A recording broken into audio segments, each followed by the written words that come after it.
Namaste. I'm so happy to be here. Thrilled, actually, when I was asked to give a talk. By the way, I'm talking here as myself. I'm not actually representing Dubai Municipality, so a little caveat there. But when I was asked to talk, this is maybe last September, I started a journey of trying to figure out what it is I wanted to say, and it hasn't changed. It keeps changing. Even last night I wanted to change my presentation because new ideas were coming. And so it's really been a great process for me to be able to prepare for this presentation. I hope you find it informative, but it's really a reflection of my experience over the last over 30 years.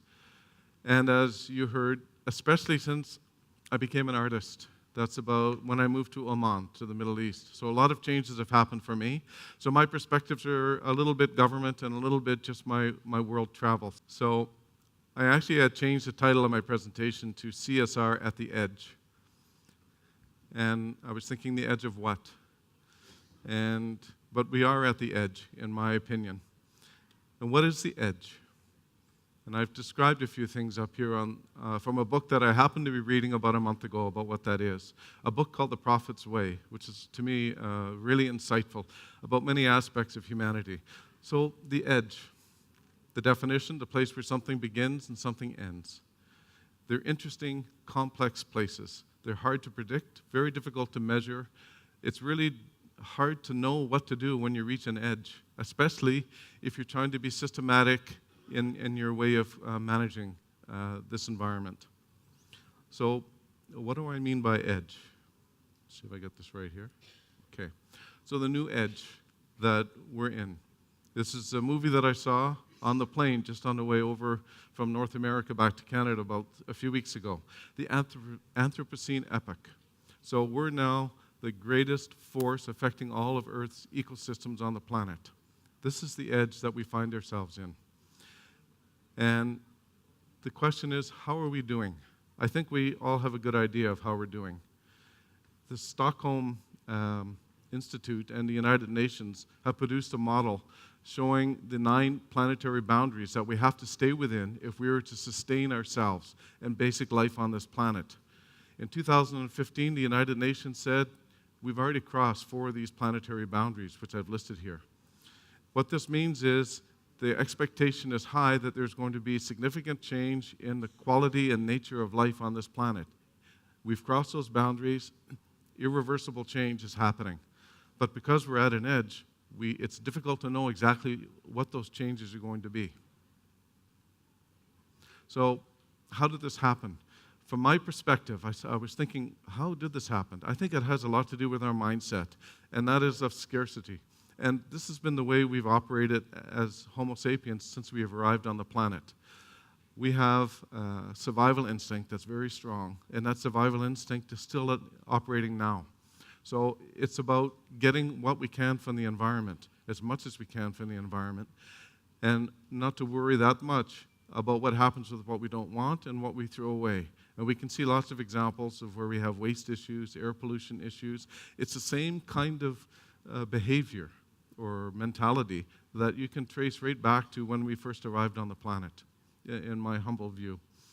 And I believe our institutions enshrine this to some extent. And I look at, for example, this model called the wedding cake model of sustainable development that was shown to me about a year ago. It's by another organization in Europe, and it's been supported by many organizations as well, but it shows the core of what we do is the economy. This is the model. And the core of what we do is to support society. And on the edges is environment, nature. Nature is there in order to help us. So this is the model that I see that we're still functioning under. And as CNN has concluded, and the model that they've developed in terms of the way we operate, they call it the Fear and Greed Index. That's how they monitor our investments right now. So a lot of things haven't changed since we first arrived on the planet.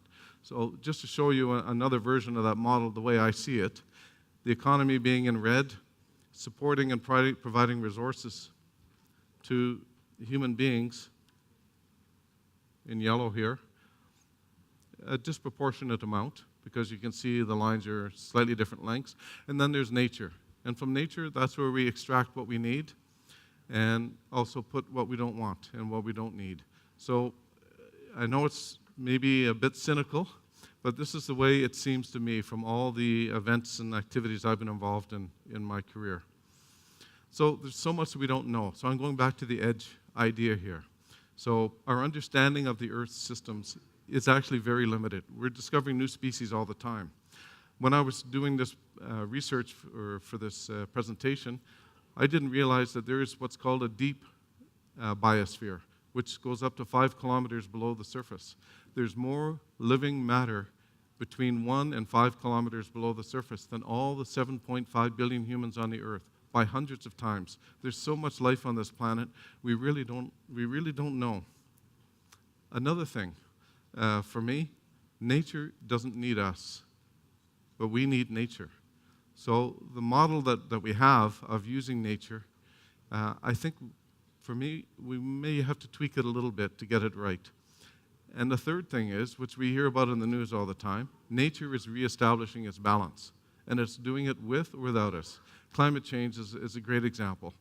It's something that we have difficulty predicting. The effects are very powerful, and it's a reality. So what have we been thinking?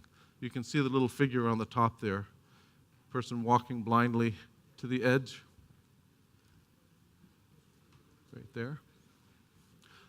I started to think, what is it that we're thinking? Maybe it's not what, but how.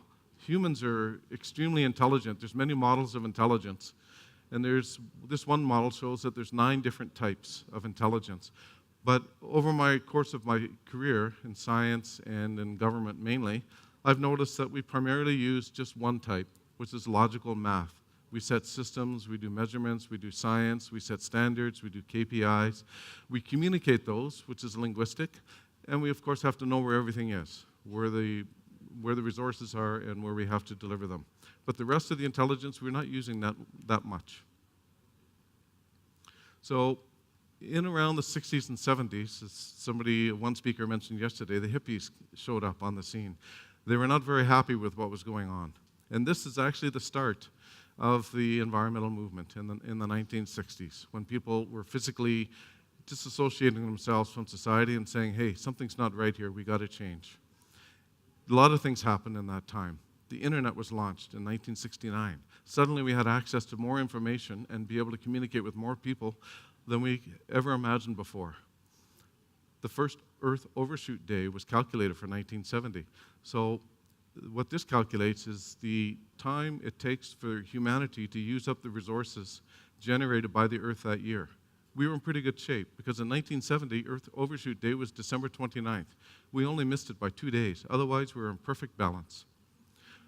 The world population growth rate, interestingly, peaked in 1970. We're still growing, but the rate of growth is not as strong as it used to be. It's very interesting that it happened then. Greenpeace was founded in 1971. There was clear signs that we were starting to wake up. Also Ramsar, which is the Convention to Protect International Wetlands, also founded in 1971. Many other organizations founded around this time. I graduated from high school. The 3 Mile Island meltdown also happened in 1979. So we were becoming aware of the state of the planet, and we were concerned about it. Things seemed to be getting out of control.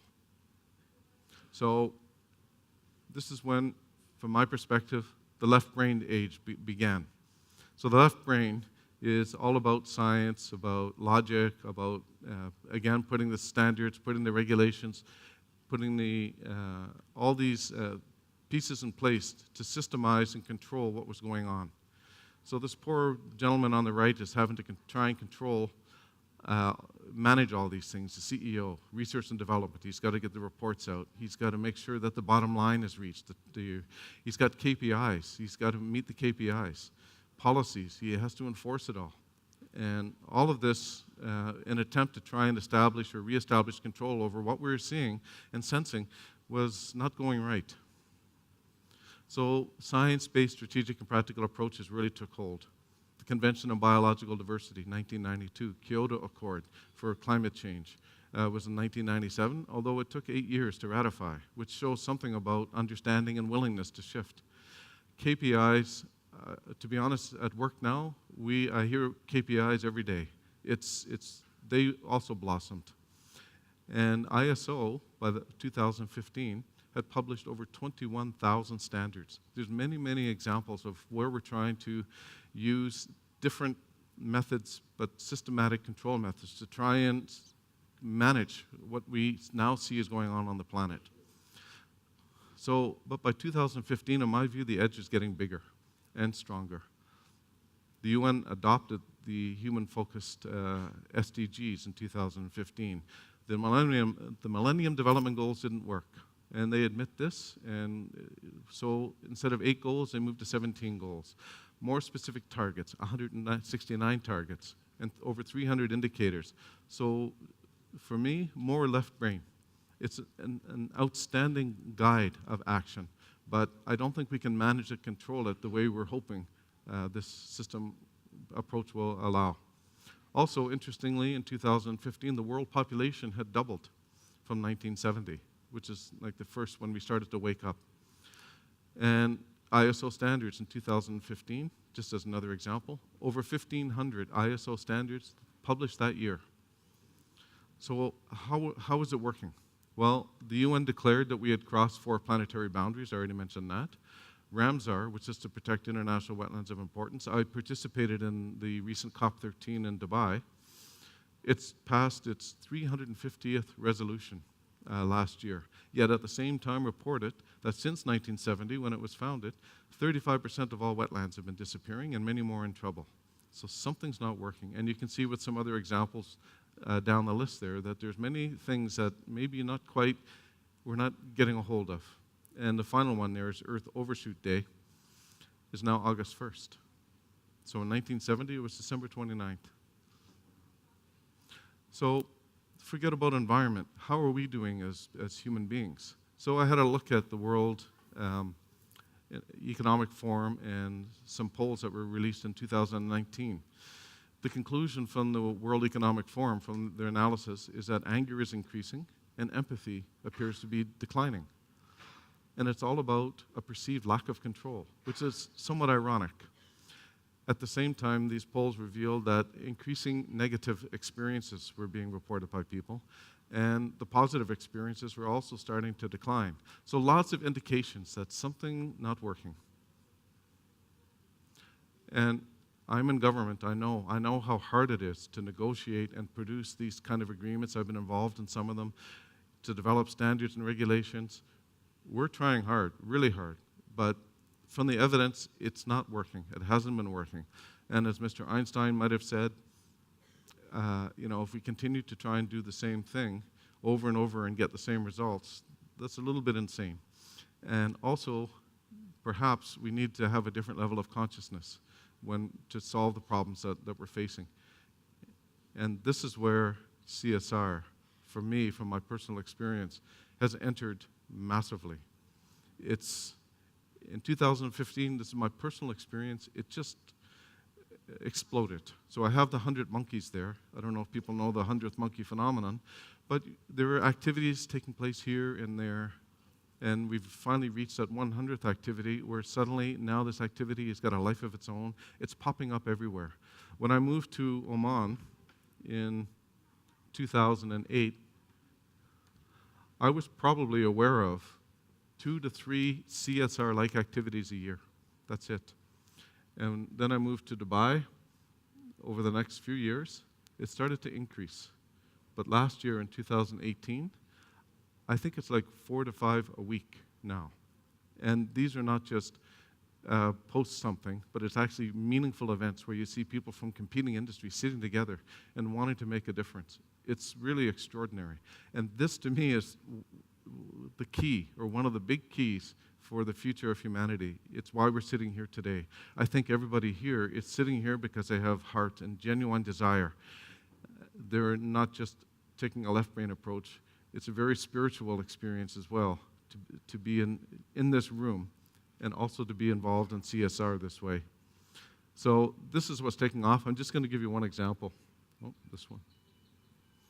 Also, I put the butterfly there too, because now, to me, a small gesture, even a smile, it goes much, much further than it used to.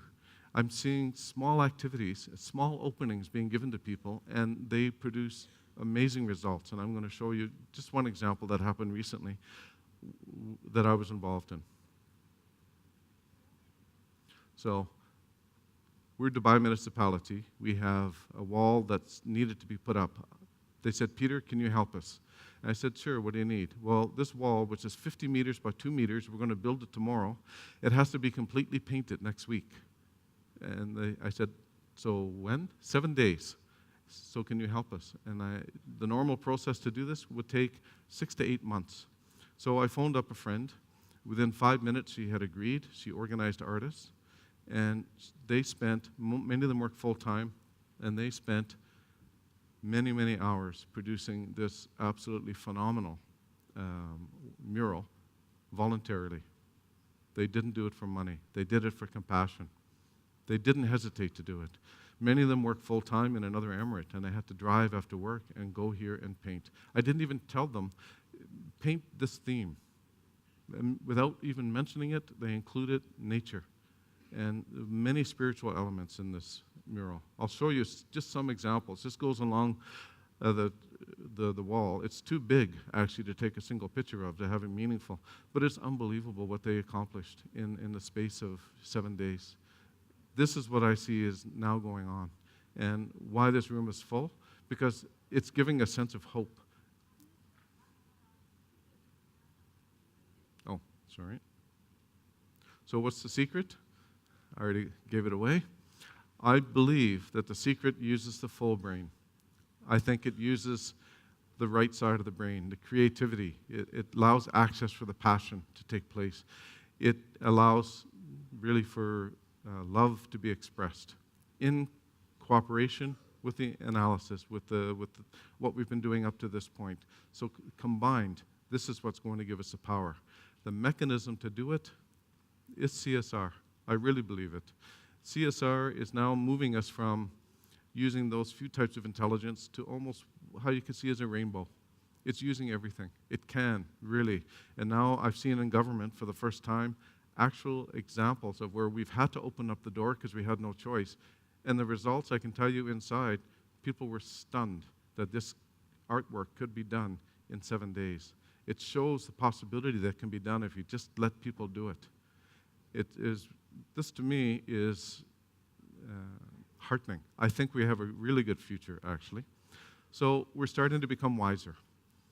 And I feel that our primary concerns about scarcity are shifting from individual human scarcity, and of course there are parts of the planet, many countries where this is still an issue. Access to water, access to food, access to shelter.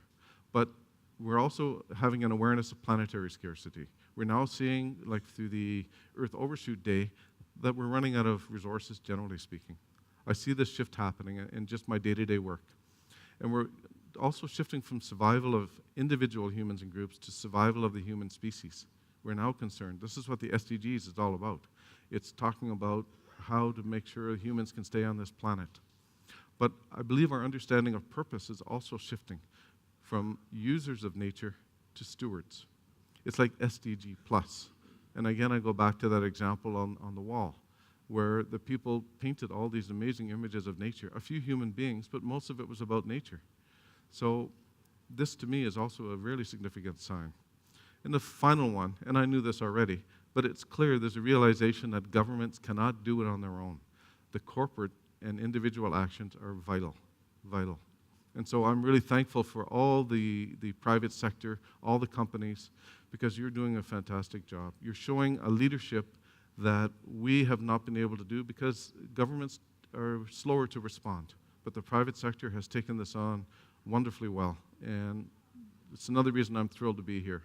So CSR for me is transformative, and this is what we need to do. We need to transform. We have to change the basic way we think and behave. And CSR is one way that this is going to happen, and is happening.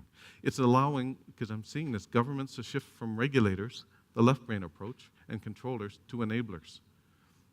Individuals are more empowered. Again, the example with the wall. Go ahead and do what you can. We can't control you. Go for it. And there's amazing results. A greater degree of trust and faith amongst people.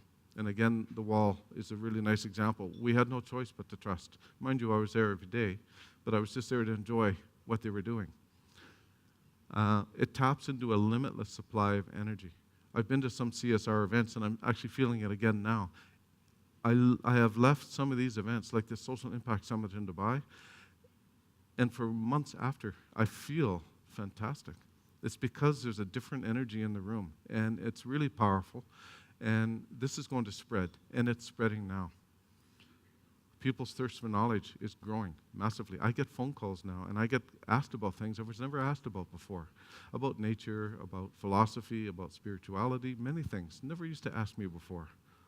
There's more tolerance, and I feel there's greater happiness. The Dubai municipality where I work, it's the best place I've ever worked in my life, to be quite honest. The energy there, since I first joined to now, is so strong, so positive.